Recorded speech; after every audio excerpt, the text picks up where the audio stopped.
Let's go to Ejura, where the Nifahene of the area, Nana Osei Kujo CBA II, has called for the strengthening of a police force in the Ejura area. This he believes will minimize the deployment in the area anytime there is disturbance there. My Lord, we know the strength and weaknesses of the police as it is now.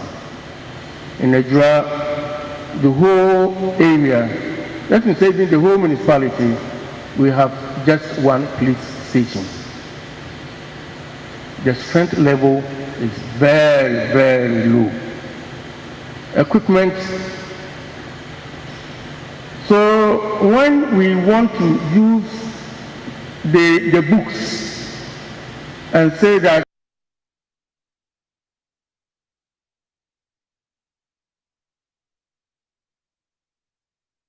Just for the break in that visual, we will be bringing you the full clip as and when it becomes available. We understand that the chief is still appearing before the committee, giving testimony before the three-member Justice Commission Committee. My colleague Ibrahim Abubakar, who has been, sitting through those hearings, joins me on the line. Ibrahim, what more has the chief been telling the committee beyond a demand for police protection and enforcement in the area? Well, Komla, for the chief, he was asking, he was also advising the youth, because what he also observed from Ejura is that everything is being laced with the element of politics. That's why anytime there is some little disturbances, it degenerates into something that is hardly to be called.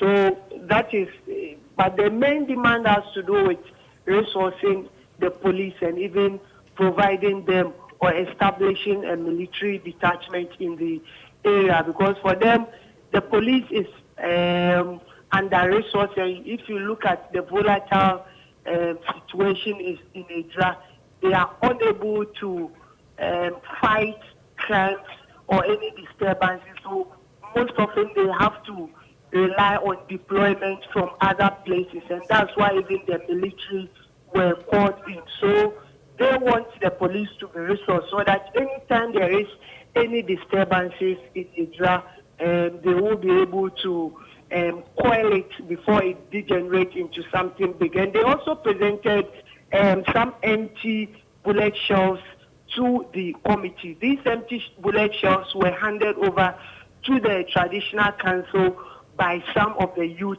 of Ejura. So they are also presenting it as an evidence, because as we speak, not even the police or the military were able to give them any evidence regarding that, because the military claims the 6 who were even shot did not sustain that gunshot injuries from their bullets. So they are putting the blame on the youth, and the police is doing same. So the committee at a point even asked whether they have any empty bullet shells to ascertain whether it is indeed from the youth or from their gun, and they couldn't present it. So this is also a vital evidence that the Ejura Traditional Council is presenting to the committee, and they've also given them a draft of their recommendation to be added to the committee. So now the committee is on a brief recess. Tomorrow they wouldn't be sitting, but God willing, Friday, I'm sure they will have to just sit and brief the media what they will do next, because as we speak, all the witnesses they were expecting have appeared before them. All right, thank you very much, my colleague Ibrahim Abubakar, who has been sitting through the hearings in Kumasi on the Ejura disturbances there. He just tells us that the committee will not sit tomorrow. They will reconvene on Friday. You're still watching Midday Live here on TV3.